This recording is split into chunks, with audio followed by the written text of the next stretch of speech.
Olá, sejam bem-vindos a mais um episódio do seu podcast com informação de qualidade.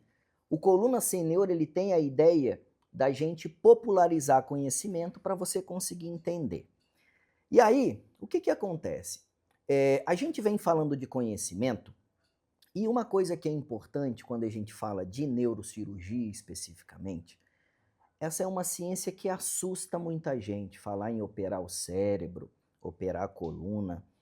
E aí, só para vocês terem uma ideia mais ou menos do que a gente vai começar a conversar agora, a neurocirurgia como a gente conhece, ela começou mais ou menos no início do século XX, 1910, mais ou menos, nos Estados Unidos. O marco é o professor Harvey Cushing, ele que mudou a neurocirurgia nos moldes que a gente conhece hoje. Antes, eram coisas experimentais. Essa é uma especialidade que ela sempre foi povoada muitas vezes por homens. No entanto, por volta de 1940, né, foi quando explodiu uma romena, que é a primeira neurocirurgiã, né, chamada Sofia Ionesco. Então ela é um marco da contribuição da mulher dentro da neurocirurgia. Por que eu estou falando isso? Porque hoje eu vou ter o prazer de conversar com a Doralice, tá? Que é o toque feminino que veio para a nossa equipe nesses últimos tempos, exatamente para a gente poder trocar experiência, tá? E aí, Doralice, primeiro, muito obrigado pela sua presença, tá? Antes da gente começar o nosso bate-papo, eu sempre costumo falar que assim, a gente é bombardeado muito de informação sem lastro, com muitos falsos profetas, tá? E aí, antes da gente começar o nosso bate-papo, eu sempre falo que as pessoas que eu trago aqui são pessoas que eu admiro profissionalmente, admiro eticamente. Eu queria primeiro que você se apresentasse para nós. Quem é a Doralice? Daniel, primeiro, é uma grande honra estar aqui nesse podcast. E eu sou neurocirurgiã, meu nome é Doralice Batista, formei na UFMG e, posteriormente, meio que me encantei e também fui chamada para seguir na parte de oncologia dentro da neurocirurgia.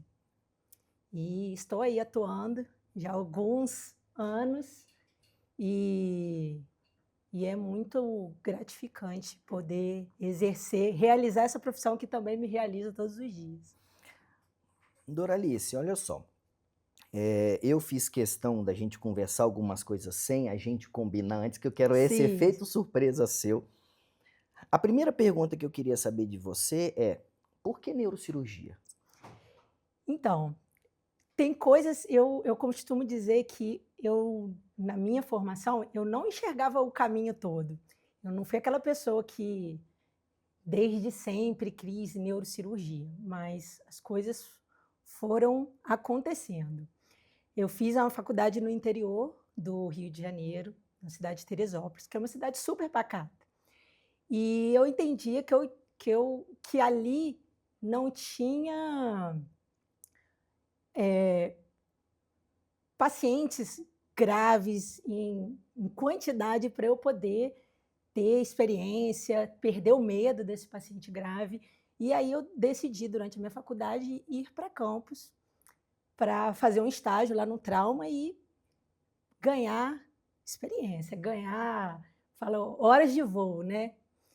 Isso era uma deficiência no lugar onde eu estava. E lá eu tive a sorte, o privilégio de conhecer um neurocirurgião. E só para você ter uma ideia assim, do quilate do neurocirurgião,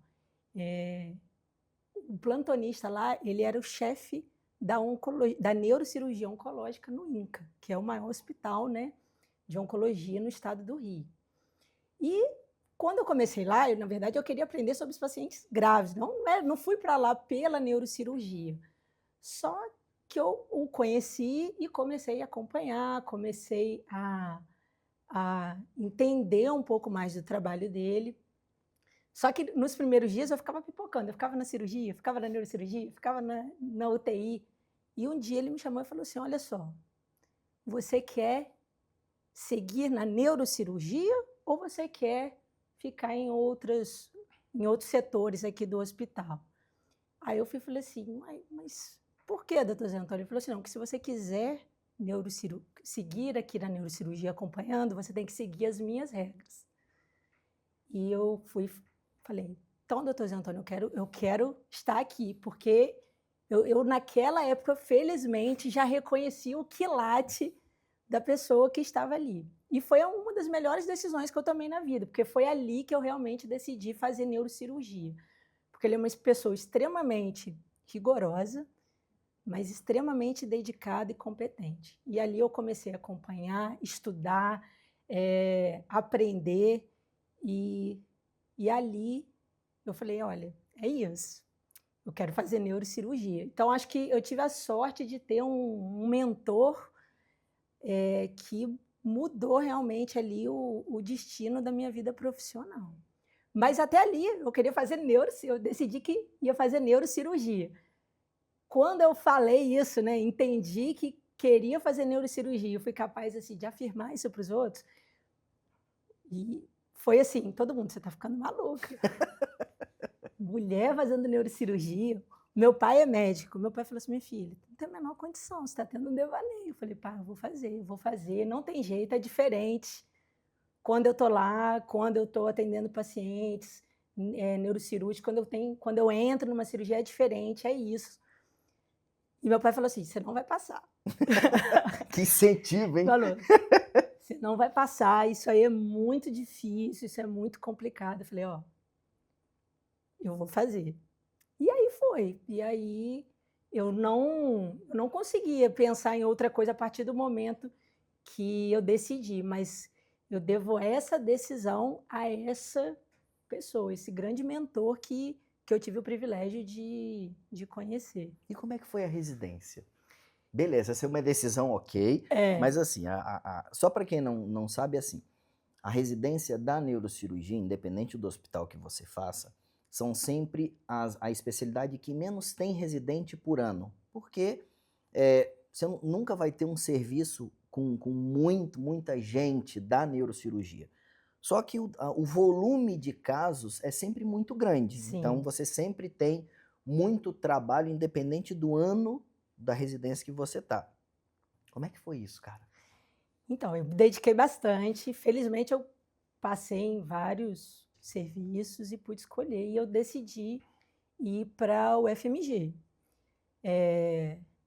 E também acredito que foi uma decisão muito acertada. Lá, quando eu cursei, era um residente só por ano, um serviço imenso, né? Um serviço que é referência de inúmeras doenças dentro da neurocirurgia. E eu era a única mulher no serviço da neurocirurgia, né? Tanto dos residentes como de chefe. Sim, eu era a única mulher. E foi primeiro, assim, o meu chefe já tinha tido outras residentes mulheres. E ele é muito brincalhão, me recebeu muito bem, não tive nenhuma questão assim de dificuldade ou um preconceito maior por ser mulher. Mas ele, naturalmente, já coloca aquela pressão ali no começo para ver se você vai dar conta, se você vai aguentar a carga de serviço. E eu fui muito bem recebida. E lá eu tive grandes mentores também dentro da minha residência. E aí, Doralice, assim, só de ter optado por fazer neurocirurgia realmente é bem complicado. Só que assim, dentro da neurocirurgia a gente tem várias áreas. E aí quando a gente fala especificamente da área que você escolheu para se especializar mais, que é a neurocirurgia oncológica, que aí é um tema importante também para a gente poder discutir, porque assim, só para vocês poderem entender, quando a gente fala de neurocirurgia oncológica, o nosso foco são as doenças que acometem o cérebro, mas também acometem a medula. Então eu posso ter doença neoplásica, tanto no cérebro como na medula, independente se é criança, se é adulto, isso independe, mas são esses dois focos que a gente vai conversar. E a principal preocupação que a maioria dos pacientes tem é quando eu tenho um tumor no cérebro, é o risco de uma sequela, o risco de morrer. Um tumor na medula é o risco de eu ter uma sequela motora, de eu ficar com uma tetraplegia, uma paraplegia, enfim. Ou seja, a estrutura emocional ela é muito pesada sempre a gente poder discutir sobre isso, tá? Principalmente hoje em dia, que a gente vem tendo uma dificuldade de lidar com esses temas espinhosos.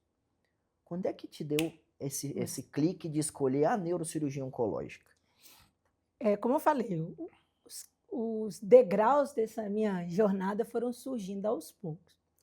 Eu entrei num ambiente que era extremamente masculino. E levou um tempo para eu entender que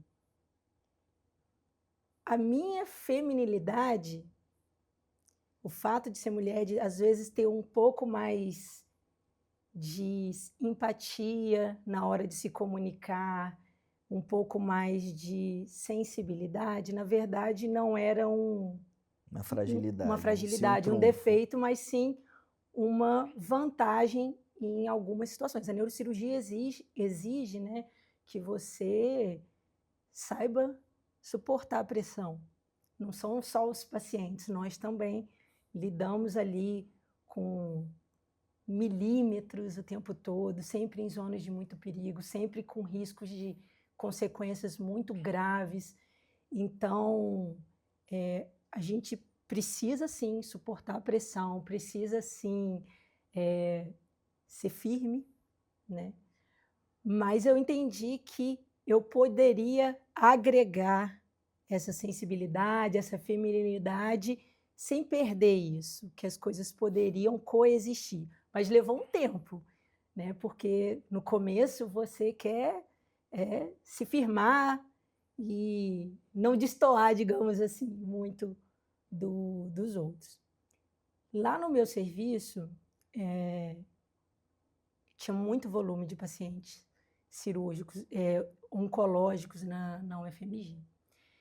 E eu via que existia muita frieza na hora assim, de lidar com esses pacientes que estavam num momento de fragilidade muito extremo. E eu entendi que eu tinha essa habilidade, que eu conseguia fazer com que o paciente entendesse a doença dele, entendesse a necessidade da cirurgia, entendesse os riscos que aquela jornada de tratamento implicariam, que ele precisaria estar de acordo com aquilo, mas eu conseguia conduzir aquilo sem agregar um sofrimento maior pela forma de comunicação. Uhum. E com o tempo, os pacientes foram preferindo que eu estivesse ali. Eu lembro um caso específico, que eu era R1, não foi em tumor específico, foi um aneurisma, mas eu era R1 e eu passava a visita nessa paciente com aneurisma super complexo da oftalmica, e havia uma equipe imensa de fora para ajudar a operar essa paciente, e ela ia R1, eu queria só agilizar tudo para poder ver a cirurgia, e de repente o meu chefe me liga e falou assim: Doralice, eu quero que você suba aqui agora. Aí você já pensa que fiz alguma coisa errada, né? Meu Deus, tal. E quando eu subi, a paciente exigiu a minha presença. Ela não deixou ser anestesiada, enquanto eu, que era a mera R1 ali, não estivesse na sala. Então, quando eu cheguei, a paciente falou: não, agora minha médica chegou, vocês podem vir anestesiar. E quando ela foi anestesiada, esse neurocirurgião que foi convidado para estar nesse caso, ele falou: olha, é isso que a gente precisa. É esse tipo de conexão, link com o paciente que precisa. Ele falou assim: de todo mundo aqui dessa sala, você é a menos tecnicamente capacitada nesse momento, mas o paciente conseguiu enxergar em você a segurança que precisava. Então, eu fui entendendo que, olha, não, eu posso usar essa empatia, essa feminilidade a favor não só meu, mas também dos pacientes. E os pacientes oncológicos, eu acho que são os mais, assim, necessitados dessa empatia, essa uma comunicação clara, mas ao mesmo tempo também não tão distante, não tão fria. E aí, Dora, acaba que é exatamente isso, né? A especialidade que escolheu, Sim, né? A especialidade que escolheu. Mas quando a gente fala hoje sobre, vamos dividir então em duas partes, né? A parte dos tumores do sistema nervoso central, mais do cérebro, depois a gente vai falar da medula. Primeiramente que assim, existe um medo absurdo de todo mundo ter isso daí. Então, assim, a gente que atende o consultório geral, de uma maneira geral, todo mundo que chega, eu tô com uma dor de cabeça, eu vim aqui para saber se eu tenho um tumor cerebral, né? Enfim, quando que eu tenho que me preocupar? Quem é que pode ter isso? Como é que eu penso nisso? Como é que eu investigo isso? Como é que a gente vai lidar com esse paciente? Ele vai chegar no seu consultório, ele vai chegar no pronto-socorro, como é que é esse paciente? é assim, uma coisa que é importante é que as pessoas, no geral, tenham a ideia formada que um paciente com tumor, ele está muito grave, com um monte de sintoma, e, na verdade, a gente vê que os sintomas neurológicos, mesmo em casos de tumores, no começo são sutis. Então, assim, é uma dor de cabeça que acontece de forma recorrente e progressivamente piorando.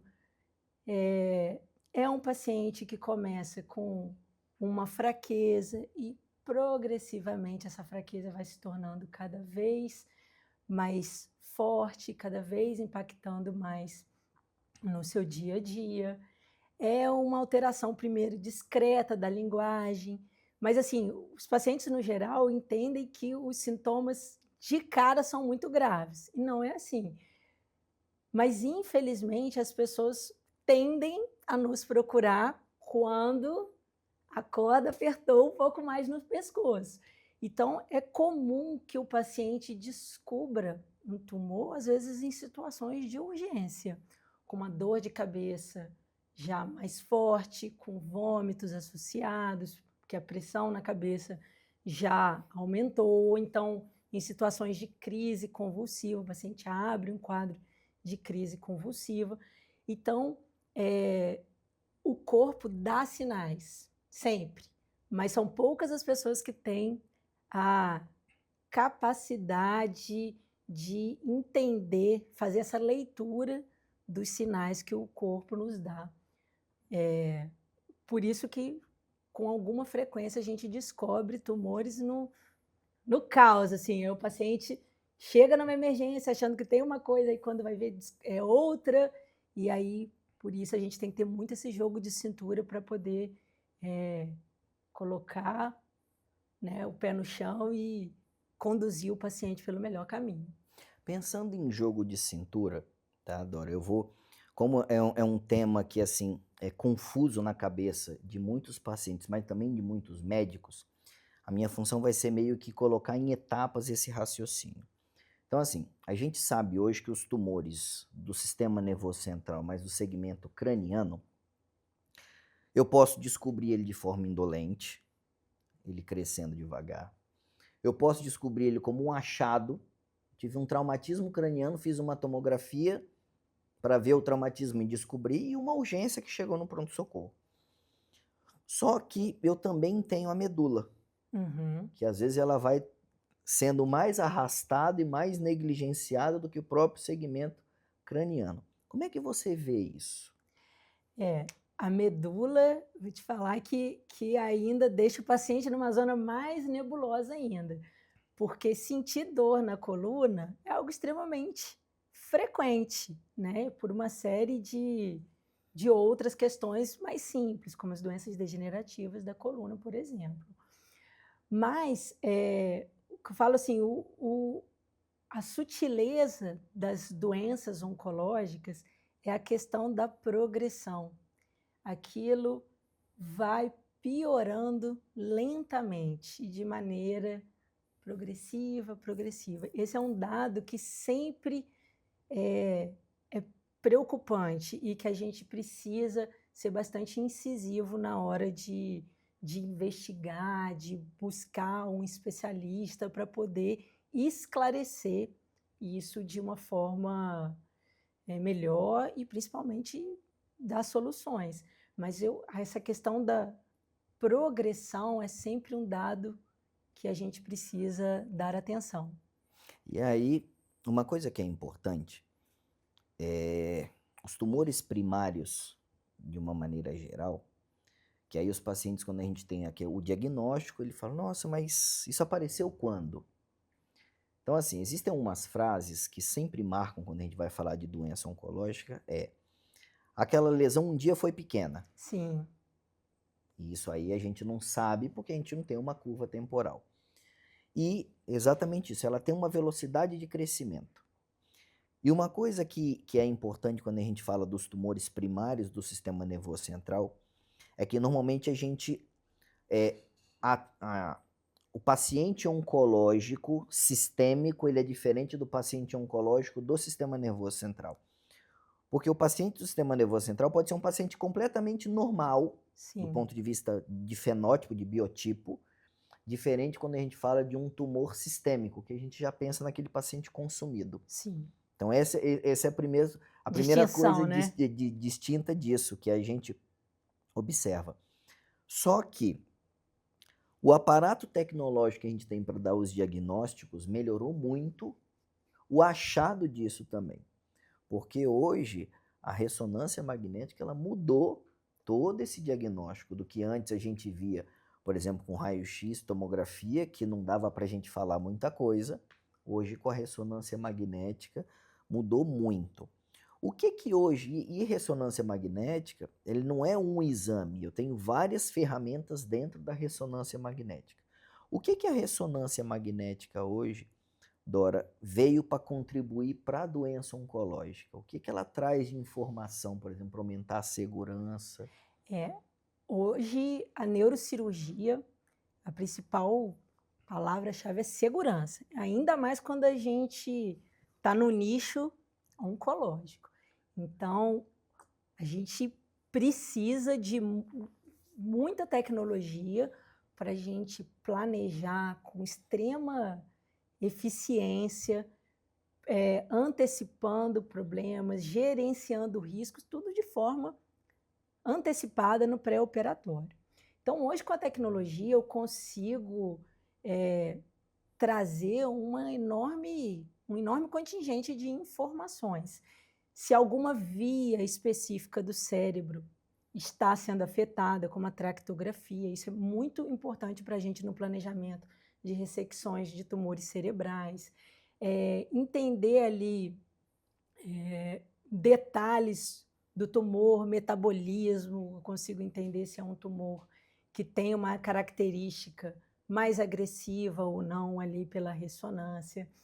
Consigo também planejar com muita eficiência o tamanho do acesso que eu vou precisar, se existem vasos importantes que estão ali passando por dentro do tumor, estão sendo empurrados.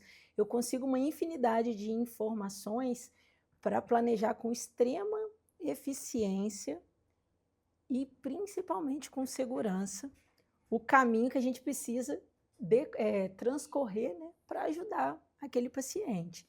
Isso tanto nas cirurgias cranianas, quanto também nas cirurgias, né, de lesões oncológicas na medula. E aí, quando a gente fala da cirurgia, especificamente da cirurgia craniana, uma coisa que eu queria que você conversasse com a gente, até como questões de segurança, existem algumas coisas que a gente utiliza, obviamente não só para a doença oncológica, mas a gente também usa na doença oncológica, que é o microscópio, a cirurgia com o paciente acordado e a monitorização eletrofisiológica intraoperatória. Eu queria que você falasse para mim dessas três coisas. Você, assim como eu, viu o grande avanço que a imagem no microscópio aconteceu, né? Lá no serviço, há mais de 14 anos atrás, a gente tinha um bom microscópio, mas não se compara com o arsenal que a gente tem hoje. Então, a imagem, né, bastante magnificada ali nos microscópios, ajudam muito a gente operar com extrema minúcia, né? Houve um avanço muito grande nos últimos anos em relação à qualidade de imagem. As cirurgias acordadas foi um grande divisor, porque antigamente a gente operava a anatomia, né? Então, as cirurgias elas tinham muito esse viés só da lesão anatômica. E a gente entende que o cérebro é um dos órgãos mais complexos que existe, e a funcionalidade é importantíssima, e é por isso que fala, segurança é a nossa primeira bandeira. Então, hoje, a gente tem nas cirurgias acordadas a possibilidade de mapear funções neurológicas que a gente não conseguiria avaliar com o paciente dormindo. A principal delas é a linguagem. Então, a gente poder ter um feedback ali em tempo real de uma função tão nobre como a linguagem é importantíssima. Então, a cirurgia acordada, a cirurgia awake, né, ela foi um grande divisor e é uma ferramenta importantíssima para a gente preservar função. E a monitorização intraoperatória, a mesma coisa, a gente precisa de informação sobre a função cerebral em tempo real, para a gente poder navegar ali no cérebro, tirando o que não deveria estar ali, mas principalmente preservando a função de cada paciente. E aí, Dora, quando a gente fala de função, a gente fala da cirurgia, fala de segurança, a expectativa do paciente ele é importante. Então, a forma de conversar, a forma de abordar realmente essa parte mais humana é fundamental. Só que quando a gente recebe um diagnóstico desse, é basicamente um balde de água fria que você tem, né? Porque assim, dentro dessas lesões, de uma maneira geral, a gente nunca lida com lesões tranquilas. Exato. Infelizmente, é sempre um problema, né? Então, assim, a gente vai ter que sempre, de forma a tratar temas não tão palatáveis, né? Então, a gente tem que falar de sequelas, a gente tem que falar de sequelas graves, a gente tem que falar de mudança da vida, a gente tem que falar de morte, de expectativa de sobrevida. E aí, como é que é a sua experiência? Ou teve algum caso marcante para você, por exemplo, de você ter que conversar com alguém, de você falar, ou de alguém da família falar, não conta para o paciente, mas aí você achar que vale a pena contar? Qual é a sua opinião sobre isso? Porque assim, pelo menos o que eu uso para mim, eu acho que assim, o alinhamento de expectativa do paciente é fundamental. Exceto se ele tiver numa condição demencial, porque aí já não faz uso das faculdades mentais, independente da idade, é importante que a gente faça com que ele entenda a gravidade do que a gente vai fazer. Óbvio, com todo esse ferramental de segurança, é importante, mas assim, a nossa ciência ela não é exata, ela não é risco zero. Perfeito. Né? A gente, às vezes, está de frente de uma lesão extremamente complexa, extremamente agressiva, né?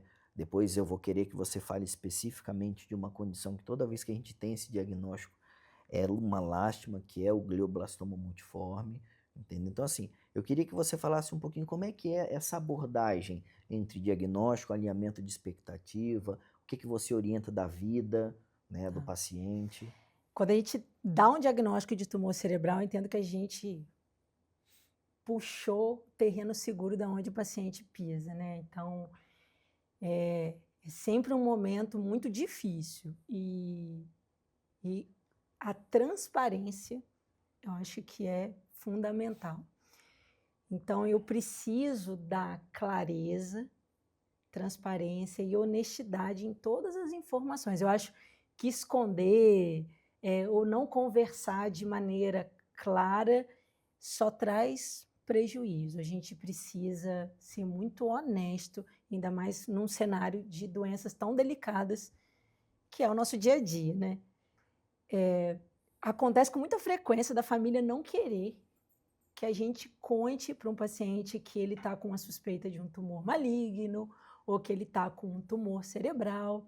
E aí a gente tem 2 trabalhos. Primeiro, de alinhar com a família, educar a família que a gente precisa explicar para quem vai passar por esse processo, o porquê disso, por que precisamos tomar esse caminho e quais são os obstáculos que nós vamos enfrentar ao longo desse caminho. Então, a transparência é fundamental. Então, quando eu converso com o paciente, o primeiro passo é, acho que eu tenho algumas etapas, assim, é ele entender que existe um problema, que a grande suspeita é de um tumor, seja ele benigno ou maligno, que o tratamento que realmente pode ajudá-lo, né, se a gente chegar à conclusão que é o tratamento cirúrgico. Então, o primeiro passo é ele entender que ele tem um tumor e que, sim, a cirurgia é o melhor caminho para poder ajudá-lo. Dentro do que a gente estabeleceu de cirurgia para aquele paciente, a primeira coisa que eu sempre deixo claro é se eu enxergo a possibilidade de tirar aquela lesão inteira ou não. Existem casos, né, são frequentes, que a gente, de forma antecipada, sabe que não vai conseguir tirar a lesão porque ela infiltra uma área que é importante, que se a gente mexer, o paciente vai ficar com uma sequela muito grave. Então, eu sempre deixo isso claro também. Olha, existe aqui a possibilidade de eu tirar essa lesão inteira ou não tem. Eu sempre deixo isso claro já no pré-operatório. Segundo, eu falo os riscos, né? Olha, o seu pós-operatório, é muito provável que você possa eventualmente piorar uma dormência num lado, ou a fraqueza num lado do corpo. Isso pode ser temporário e com a fisioterapia melhorar, ou então existe risco, sim, disso ser definitivo, mas a gente vai usar tal arsenal para poder diminuir o risco dessa sequela ser definitiva. Então, eu explico para o paciente, na beira do leito ali, junto com o seu exame, todos os obstáculos, as dificuldades cirúrgicas que a gente prevê e quais são as alterações que ele pode apresentar no pós-operatório. E se eu não alinho essa expectativa, se eu não falo com o paciente de forma antecipada sobre possíveis pioras no pós-operatório, esse pós se torna mais espinhoso, mais doloroso para o próprio paciente. Porque se você souber que eu posso acordar com uma dormência e ela tende a melhorar nas próximas semanas, é uma coisa. Agora, se eu não tinha nem ideia que algo poderia acontecer, é muito mais complexo. Então, a transparência, a honestidade na hora de conversar com o paciente é fundamental para justamente essa conexão ser verdadeira. E eu acho, Dora, que assim, essa responsabilidade que você começa a ter quando você dá um diagnóstico, ela é até mais ampla do que o próprio ato médico, tá? Eu me recordo de um caso, uma vez, que veio no meu consultório, e assim, infelizmente, às vezes a gente tem um diagnóstico e, cara, às vezes é um adulto que está no meio da vida profissional, é dono de empresa, é alicerce de família, enfim, aquilo muda por causa de uma dor de cabeça. O cara fez uma imagem e apareceu uma coisa lá, ele é oligosintomático. Nesse caso, foi o paciente teve uma dor de cabeça e uma crise convulsiva isolada. Ponto. Uhum. E aí foi encaminhado para mim, para uma neurologista amiga, e quando eu olhei a imagem, eu falei, cara, parece um glioma de alto grau. E aí a primeira coisa que eu fiz foi conversar com o marido, a esposa, depois eu chamei o filho que era maior, e eu falei, olha, a gente vai começar um passeio de montanha-russa. Esse passeio é longo. A areia do cara vai correr mais rápido do que a nossa. Eu não sei a hora que vai acontecer. Então ele vai ter alguns desdobramentos que vai chegar um momento que a gente não vai poder conversar com ele sobre a opinião dele. E aí eu falei com o filho e com a esposa. Falei, olha, tem coisas que vocês vão ter que aprender e assumir agora para poder organizar mesmo em toda essa situação caótica. Coisas da vida, coisas de família, coisas financeiras, coisas de gestão. Por quê? Vai ter um momento que ele não vai mais conseguir fazer isso. Para mim, é muito claro que essa também é uma função nossa. Sim. Porque, assim, você cria um vínculo de responsabilidade, claro que é uma transferência de energia. Você pega um caso desse, que você dá um diagnóstico, cara, no final do consultório você está moído de cansado, entendeu? Mas eu queria saber, assim, como é que você encara isso? Você acha que isso realmente é importante? Você acha que, cara, não, vou fazer só a minha função e cada um segue a sua escolha? O que você acha disso? Não, de forma nenhuma. O tratamento envolve todo esse acolhimento, né? Tanto do paciente em si quanto da família. Existem doenças realmente que são muito devastadoras dentro da neurocirurgia. O glioblastoma, infelizmente, é uma delas. E a gente precisa, às vezes, preparar a família, entender, olha, é uma doença que a gente hoje não tem cura e a progressão, né, vai acontecer, esse paciente vai piorar em algum momento neurologicamente e as pessoas precisam se organizar do ponto de vista prático da vida. Desde organizar a casa para ter um paciente neurocrítico, até coisas mais objetivas da vida. Olha, às vezes tem que interditar o paciente. Enfim, a gente precisa ser claro para poder de fato ajudar. Quanto mais a gente esconde, mais a gente faz com que esse tombo seja maior. Então, são conversas sempre difíceis. Eu costumo falar assim, olha, quando a gente vai ter uma conversa nesse sentido, falo, essa conversa é difícil tanto para quem ouve quanto para quem fala. A pessoa tem que entender que isso não é indiferente para mim, né? Mas que sim, olha, estamos diante de uma doença grave, estamos em fim de linha terapêutica, o que existe em medicina para poder ajudar? Fizemos tal, tal, tal, e aí tivemos uma resposta boa durante algum tempo, mas nesse momento houve uma progressão da doença, essa doença agora não tem mais uma possibilidade terapêutica. Qualquer médico precisa estar preparado para ter conversas difíceis. A gente da neurocirurgia, ainda mais oncológica, tem que ser pró em ter essas conversas. Mas todo esse acolhimento é muito importante. Eu tenho pacientes, familiares, e isso é muito gratificante. Apesar de ser doloroso, é gratificante. Às vezes o paciente falece e a família vem te agradecer. Agradece por tudo. Eles têm essa convicção de que o paciente foi bem tratado, o paciente recebeu tudo. E eu falo assim, se a gente tem que fazer essa passagem em algum momento, que seja da melhor forma possível.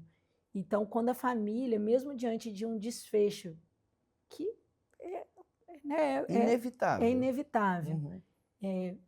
retorna para nos agradecer, apesar de ser doloroso por um lado, é a certeza que a gente está no caminho certo, que a gente atingiu, que a gente tratou de fato, não a doença em si, mas a pessoa, e conseguiu dar o acolhimento verdadeiro para a família. E eu acho também, Dora, que assim, essa conversa ela é importante porque assim, nem toda doença neoplásica vale a pena a gente operar. Sim. Essa que é a questão. E aí, se a gente não tiver esse alinhamento, por quê? Por exemplo, o nosso cérebro e a nossa medula tem regiões que se você mexer, vai dar mais problema do que se a gente não fizer nada. Uhum. Só que às vezes eu preciso do diagnóstico. Então, às vezes, eu tirar um pedacinho não vai me causar um problema. Mas eu fazer uma cirurgia maior, me causa um problema. E às vezes o tratamento é eu não fazer nada. Eu ia acompanhando de tempo em tempo, fazendo imagens de tempo em tempo. Só que, para o paciente se sentir seguro de que essa é a melhor estratégia, você tem que passar essa segurança. Por quê? Sempre vai ter um doido que vai querer se meter para fazer aquilo dali. E aí é uma condição que eu vejo que, assim, um dos maiores desafios que a gente tem é exatamente isso daí, né? É você conseguir ter a segurança de falar, olha, não vale a pena fazer nada. Ou vamos acompanhar e o paciente se sentir seguro para isso. Já aconteceu isso com você? De você, tipo assim, ser indagada, aí o paciente vai, logo depois ele volta e fala, olha, realmente essa é a melhor, porque eu passei em algum outro médico, o médico falou que era uma cirurgia tranquila. Eu falei, cara, não pode ser tranquilo isso. E volta.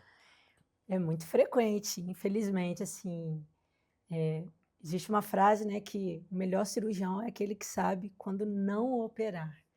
E entender os nossos limites, ter essa sabedoria é uma grande amadurecimento profissional.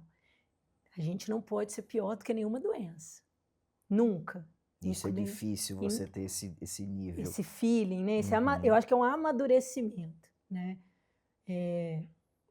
A cirurgia está ali com um único objetivo, ajudar o paciente. Então, se você não tem essa clareza do benefício real que você está trazendo para aquele paciente, não tem sentido nenhum você seguir em frente. Então, esse amadurecimento cirúrgico é fundamental.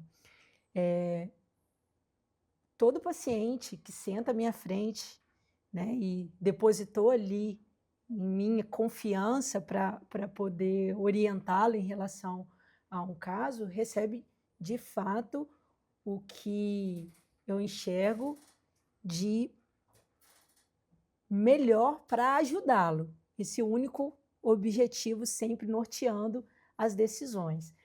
E, infelizmente, a gente vê que existem outros colegas que não têm tanto essa. É difícil até escolher a palavra, assim, né? Esse cuidado, digamos assim.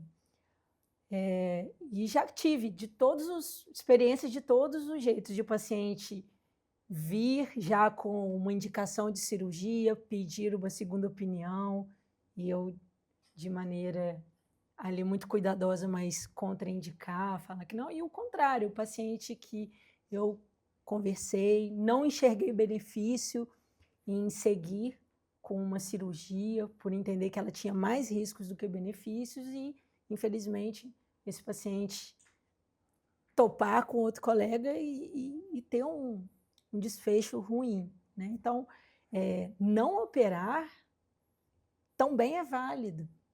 E isso não é demérito, e isso não te diminui cirurgicamente, pelo contrário, eu acho que engrandece a gente ter a clareza de que quando nossos limites ali nos impedem de trazer benefício, a gente está ajudando, a gente está sendo, de fato, bom, está sendo eficiente para o paciente em também não operar em algumas situações. E assim, eu acho que os tumores primários do sistema nervoso, de uma maneira geral, quando a gente fala de amadurecimento técnico, é o que faz mais a gente ter que ter estratégia. Porque o que eu percebo nesse tempo, né? Que assim, às vezes a gente entra já com uma programação de fazer uma retirada parcial. Às vezes a gente precisa tirar menos do que a gente achou que fosse fazer isso por conta da monitorização. E aí você inicialmente sai meio triste, porque a ideia sempre é a ressecção o máximo possível. Só que aí você acorda e vê que o paciente está bem, aí você já fica feliz porque você não colocou nenhum malefício dentro da evolução do paciente, você não foi mais agressivo do que a própria lesão. E aí você esquece naquele momento que aquela lesão já foi pequena, ou seja, ele ficou muito tempo sem ter nada. Só que uma coisa que é difícil, aí a maturidade é o que vem trazendo isso, é que eu tenho avanços tecnológicos que complementam isso. Então, por exemplo, Se eu tenho uma lesão tumoral, que ela causa um sintoma, eu consigo entrar, retirar o máximo possível, sem agregar nenhum sintoma adicional, aquilo já é um grande avanço, porque eu já diminui uma boa parte daquela lesão e eu mudo a curva de crescimento daquela lesão. E dá margem para eu usar as outras modalidades que vêm avançando. Claro, o avanço tecnológico nos gliomas são mais lentos do que do resto do corpo, mas a gente teve já alguns avanços. Sim. E aí você consegue, com medicamentos, né, com a quimioterapia, às vezes com radioterapia, dar essa sobrevida de controle de doenças sem agredir mais aquele sistema nervoso.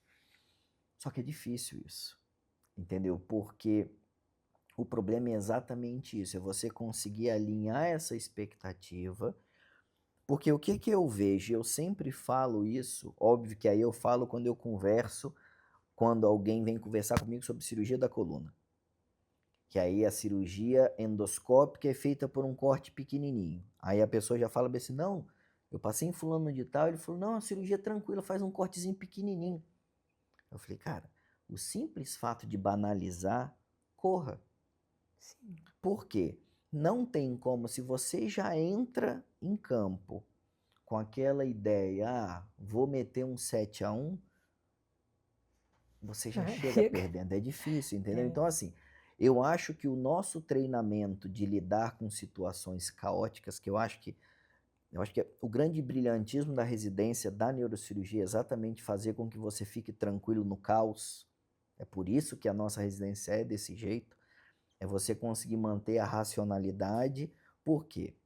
As nossas lesões neoplásicas, que seja do cérebro, da medula, não te dá margem de segurança.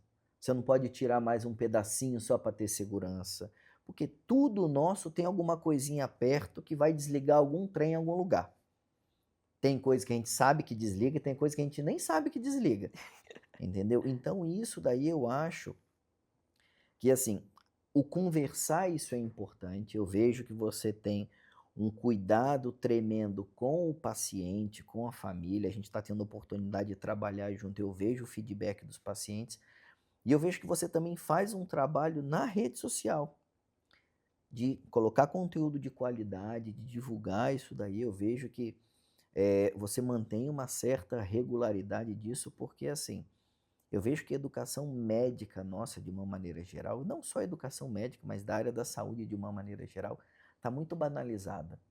E eu acho que cada vez a gente está tendo mais diagnósticos equivocados e, obviamente, tratamentos equivocados, exatamente por conta disso, né, da falta de informação. Eu acho que a gente nunca teve tanta informação, a gente estava discutindo sobre isso, né, antes da gente começar a nossa conversa, mas eu vejo que a gente também nunca teve tanta falta de maturidade para assimilar essas informações. O que você está percebendo nesse feedback assim? A gente costuma dizer que todo mundo tem voz, mas nem todo mundo tem uma mensagem realmente para agregar. Mas eu vou te responder inicialmente com um caso, né? Recentemente eu operei um paciente de 32 anos com um glioma de baixo grau. Esse paciente teve uma crise focal no braço.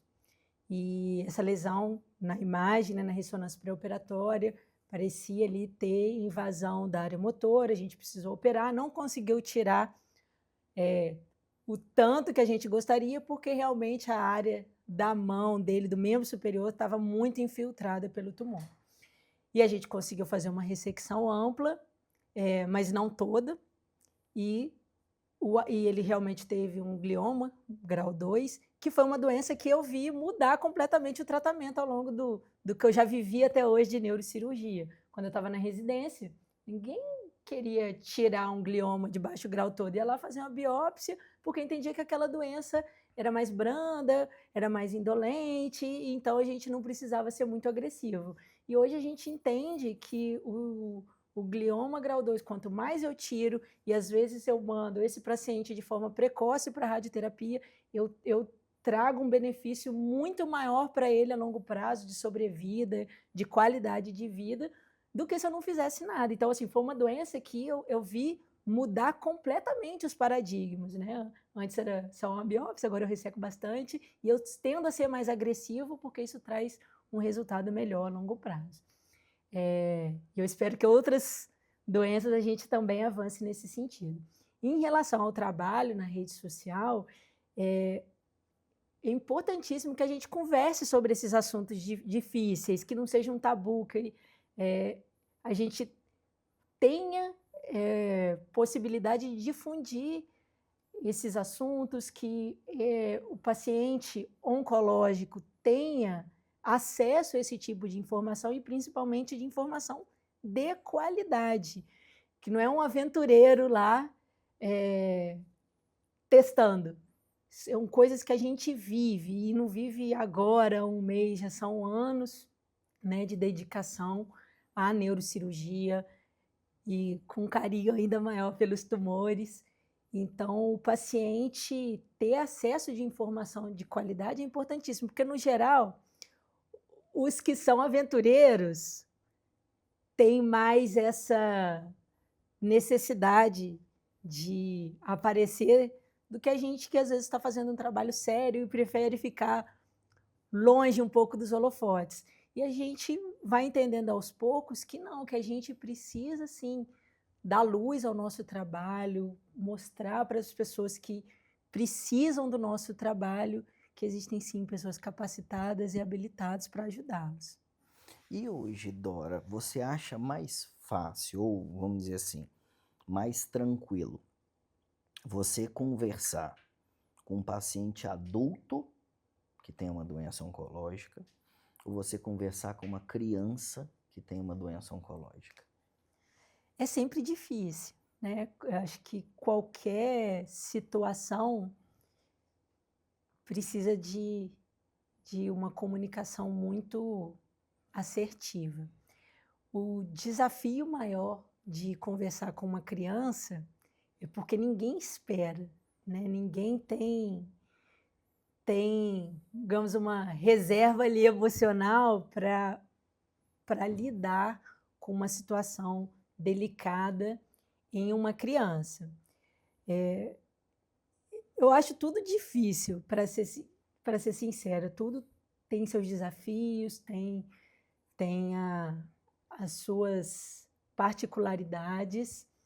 Confesso que, como mãe, o coração aperta um pouquinho mais quando a gente conversa com uma criança e com os pais, porque a gente entende na pele esse outro lado, né? Entende que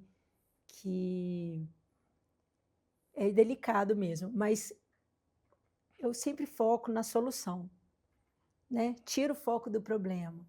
Um dia de cada vez. Exato, Eu tira o sempre foco do falo problema. isso. Olha, temos um tumor, ok, esse aqui é o problema, mas olha aqui, a solução para isso é tal, tal, tal. Tira o foco de ficar remoendo ali o problema. O problema existe e a solução é essa. Precisamos seguir por esse caminho. Então, acho que você dá essa clareza para esses pacientes ajuda ele a andar para frente, tocar para frente, né? Então, foco sempre na solução. A gente precisa dar a mão ao paciente e carregá-lo para esse caminho. Eu acho que assim, nesse tempo, né, que eu venho nisso, é um otimismo estratégico, Uhum. entendeu? Porque assim, a gente já teve oportunidade aqui em outras conversas da gente trabalhar exatamente sobre esse tema, assim. Apesar de ser um tema triste, eu nunca, quando eu vou conversar uma situação complicada com o paciente, eu tenho pena. Que a partir do momento que você tem pena, você muda a esfera do ambiente. Eu tenho um profundo respeito, né? E a gente vai tentar junto enfrentar com o máximo de ferramenta de segurança aquilo dali. Porque não tem como banalizar, é um problema. Quando a gente fala de um glioma do sistema nervoso, é um problemão. Porque às vezes, dependendo da idade que a pessoa tem, muda os sonhos, muda os planejamentos, muda tudo, entendeu? E não é todo mundo que fica bem em saber que tem um problema dentro da cabeça que você vai falar, olha, pode ficar tranquilo que a velocidade de crescimento é tão pequena que não vai trazer problema para nós. E a pessoa entender o contrário, eu tenho uma bomba relógio na cabeça e aquilo, né, bagunçar a parte emocional. Então eu acho que assim, esse desafio de esclarecer é muito maior do que você pegar o diagnóstico da ressonância ou da biópsia e falar, você tem tal coisa. Entendeu? E aí e uma coisa que eu percebo, quando a gente fala de criança especificamente, é que apesar de pequenas crianças, assim, óbvio, os pais sofrem muito mais. Às vezes as crianças, pelo não entendimento de tudo, apesar de elas saberem o que está acontecendo, entendeu? A força de enfrentamento é diferente. Agora, os adultos, eu acho que quando você traz junto na trincheira com você, você tem um bom aliado. Porque o cara está sentindo aquilo dali. Ele está sentindo que, óbvio, o problema não é com você está ajudando, mas acaba que qualquer percalço que você tiver, ele vai entender que é da doença, ele vai entender que às vezes é do tratamento, mas ele não vai perder a conexão com você. Eu acho que isso que é uma coisa valiosa quando a gente fala de doença oncológica, entendeu? Porque se ele perde a conexão, ele perde um anteparo importante no enfrentamento daquilo, ele perde um pilar de sustentação. Porque eu imagino que assim, você resolveu um problema, você está acompanhando uma paciente há muito tempo. Cara, qualquer problema de saúde que ela tiver, ela vai querer sua opinião. Sim. Entendeu? Quando eu lidava com a neurocirurgia de uma maneira geral, às vezes vinha um paciente com problema ginecológico. Doutor, me passou tal remédio, o que você acha? Eu falei, cara, não tenho a mínima ideia. Mas eu falei, não, mas eu quero a sua opinião. Então, assim, é um tipo de coisa que eu acho uma relação bacana isso. Entendeu? Então, assim, a doença oncológica, quando a gente fala, não da doença sistêmica, mas da parte dos tumores primários, faz a gente amadurecer muito nessa parte de o que não fazer. Sim. Entendeu? Eu tenho várias histórias, assim, né? Eu tenho um paciente recentemente, que é jovem também, 36 anos, e tem um glioblastoma. A gente já operou ele 2 vezes. E agora ele já fez a rádio e está no uso do quimioterápico, do Temodal. E ele chegou para mim com a esposa perguntando assim, doutora, eu quero ter um filho. O que você acha?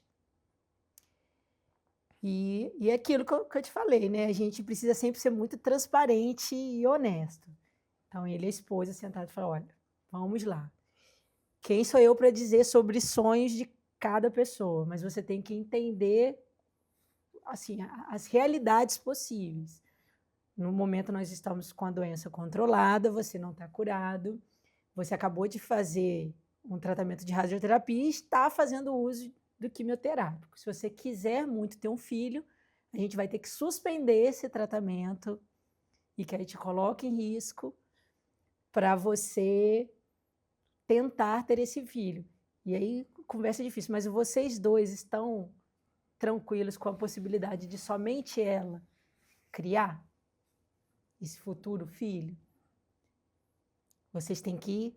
Por isso que eu falo assim, às vezes as conversas duras são importantes, para se você seguir em frente com uma decisão, você está ciente de todos os cenários, né?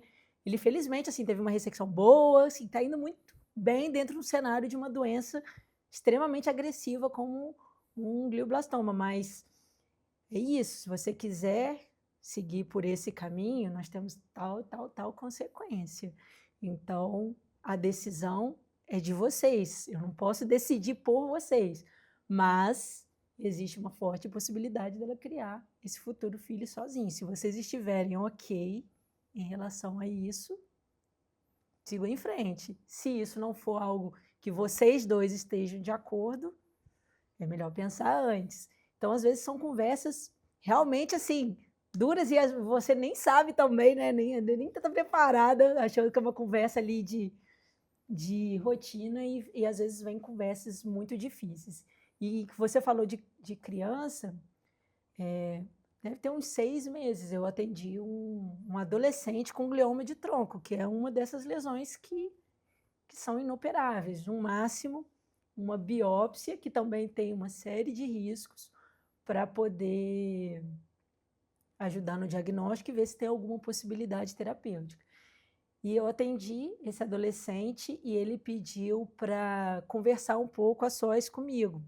São os pais que estavam assim, né, perdidos, a gente tentando trazê-los ali para a mesma sintonia, para botar o pé no chão e tentar seguir em frente seguir em frente com as possibilidades terapêuticas, mas quando esse menino pediu para conversar sozinho, ele falou: doutor, olha só, eu já li sobre minha doença, eu já sei que ela é grave, eu já sei que os tratamentos são limitados, certo? Eu não quero fazer essa biópsia. Eu quero que você me ajude a convencer a minha mãe, porque eu sou filho único, ela não está lidando bem com isso, ela sabe que existe a possibilidade de eu não estar aqui, só que ela não digeriu essa notícia. E eu já. Então, eu não quero. Então, eu quero que você me ajude. Olha a lucidez, né, dessa... E é difícil, né? É difícil entender. E ele falou assim, olha, eu só estou vindo as consultas, isso por ela. Por mim, eu não quero fazer mais nada, eu quero viver minha vida, o tempo que eu tenho e pronto. E essa lucidez, né, assim, de entender e de tomar decisões que têm consequências, seja para um lado ou para outro, mas também de estar tranquilo, é muito rara, né? E às vezes a gente recebe isso da onde a gente menos espera. Então, a oncologia, ela sempre nos ensina muito, tanto sobre medicina, mas principalmente sobre vida também. E eu acho, Dora, que assim, quando a gente começa a entender mais essa dinâmica particular de cada paciente e transparecer até essas dúvidas que a gente tem. Porque assim, às vezes a gente chega numa encruzilhada que você fala, cara, o que eu vou fazer aqui? Obviamente que a gente fica mais fácil, porque a gente trabalha em grupo, então assim, um recorre ao outro, a gente discute. Então assim, acaba que a forma da gente enfrentar os problemas se torna mais fácil, apesar de cada vez o nível dos problemas estão aumentando, porque as pessoas, né, vendo todo esse trabalho de divulgação que a gente vem fazendo, quer saber nossa opinião das coisas, então é segundas opiniões, terceiras opiniões, só que nunca ninguém quer uma opinião de uma coisa simples, sempre chega um negócio bem cabeludo para a gente poder resolver. Só que aí, o que eu vejo é que assim, como a nossa ciência não é exata, até a sinceridade ajuda.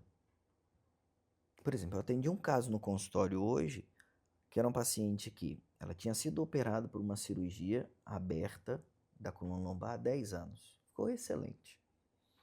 Aí, alguns anos atrás, ela voltou a ter dor. Recentemente, ela foi operada por uma cirurgia endoscópica. E aí, a cirurgia convencional que ela fez lá atrás tinha um corte de uns 15 centímetros. Essa cirurgia de agora foi um corte de 1 centímetro. Essa cirurgia foi operada por uma outra equipe, a paciente não ficou bem. Ela ficou pior do que ela estava antes. Coitada. A mulher com filho pequeno, mudou para cá, aquela situação toda complicada. E aí ela falou, olha, essa cirurgia não é legal. Essa cirurgia por vídeo não é legal. Por quê? Porque para ela foi a experiência que ela teve. E aí ela falou, olha, eu estou pior do que eu estava antes com essa cirurgia, aquela cirurgia lá atrás que eu fiz daquele outro jeito, eu fiquei ótima. Eu não posso dizer para ela que é mentira, porque foi o que aconteceu com ela. Só que eu também não posso falar para ela que é uma cirurgia fácil de resolver. Por quê? Porque não tem como banalizar a dor. Eu devo ter ficado com ela e o marido, mais ou menos 1 hora, conversando sobre essas coisas, entendendo as indagações, vendo a história dos exames, explicando o que é, o que não é, porque eu vejo que, assim, não é demérito você nem explicar e nem ter dúvida. Eu falei com ela, eu falei, olha só, seu caso é um caso complexo demais para eu bater o martelo aqui no que eu faria. Eu te digo o que eu não faria. Olha, a sua cirurgia eu não faria por conta disso, aberta assim, assim, assado. Eu não faria. Só que a gente tem que fazer alguns exames para eu entender um pouco melhor até as suas expectativas. E aí no final ela falou, olha, foi a primeira vez, ela já vinha rodando já em alguns médicos, foi a primeira vez que eu falei, olha, eu me senti segura, eu me senti tranquila, óbvio que a gente tem algumas interrogações. E aí é onde a gente começa a ver, porque assim, o profissional ele está entrando no mercado, e aí a nossa área é difícil por isso, porque é muito medo de erro, é muito medo de processo, é muito medo de um monte de coisa, só que assim, a gente lida com doenças que evoluem, a gente lida com doenças que têm sintomas, então elas vão ter sintomas neurológicos, elas vão causar sequela, elas podem matar, isso às vezes é a evolução natural da doença. E se você não tiver a segurança necessária para fazer as intervenções, isso só vem como? Com o paciente permitindo. O familiar voltando. É por isso que o paciente volta ou o familiar volta, mesmo que a gente não consiga, por quê? A gente, às vezes, fez o melhor que a gente poderia naquela condição, mas não foi necessário para salvar uma vida, mas quem falou que era para você salvar a vida? Às vezes não era para isso. Às vezes era para você dar aquela condição para o paciente, por exemplo, conviver e ver um neto nascer, casar uma filha, resolver um problema com o irmão, por exemplo. O ciclo dele terminou, a doença dele progrediu e ele foi. Isso não depende da gente. Só que como é uma doença que angustia, você quer resolver, entendeu? Você tem, porque assim, demora um tempo para você entender que aquele poder de você ter o cérebro na mão, e só a gente que encosta sabe como é que é. Cara, ele é gostoso, ele é um poder, mas, cara, aquilo dali você tem que ter uma responsabilidade muito grande. Porque um movimento milimétrico que você faz, aquele cara nunca mais vai acordar. Ou nunca mais vai mexer. Você está operando a medula, você espirrou. Às vezes o cara não vai mexer mais. Entendeu? Então, assim, isso daí vem com o tempo, realmente é muito difícil, mas é apaixonante. Sim. Entendeu? Por isso que assim a gente fala empolgado, porque a partir do momento que você tem treinamento e você gosta do que você faz, você não vai correr da briga. A única coisa que eu falo com o paciente, por isso que eu gosto de conversar, eu não vou brigar a briga dele. Eu vou estar junto com ele. Se eu sentir que ele não vai brigar, eu pulo fora, independente da doença.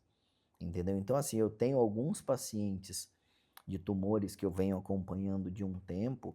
E óbvio, a oscilação comportamental é normal, vai ter dia que o cara tá super motivado, mas vai ter dia que o cara tá meio para baixo. E aí nesse dia para baixo, cabe a gente mantê-lo nessa motivação. Mas eu acho que o grande aprendizado que eu tive nesse tempo é saber a hora de parar. Falar, cara, não é para mim. E aí tem alguns, dentro dos tumores que a gente opera, tem alguns que sempre marcam, né? Olha, eu poderia ter ido um pouco mais, aí eu causo uma paralisia facial. Eu poderia ter ido um pouco mais, eu causo um déficit motor. Entendeu? Aí você fala, cara, para que eu fiz isso? Eu tava bom já.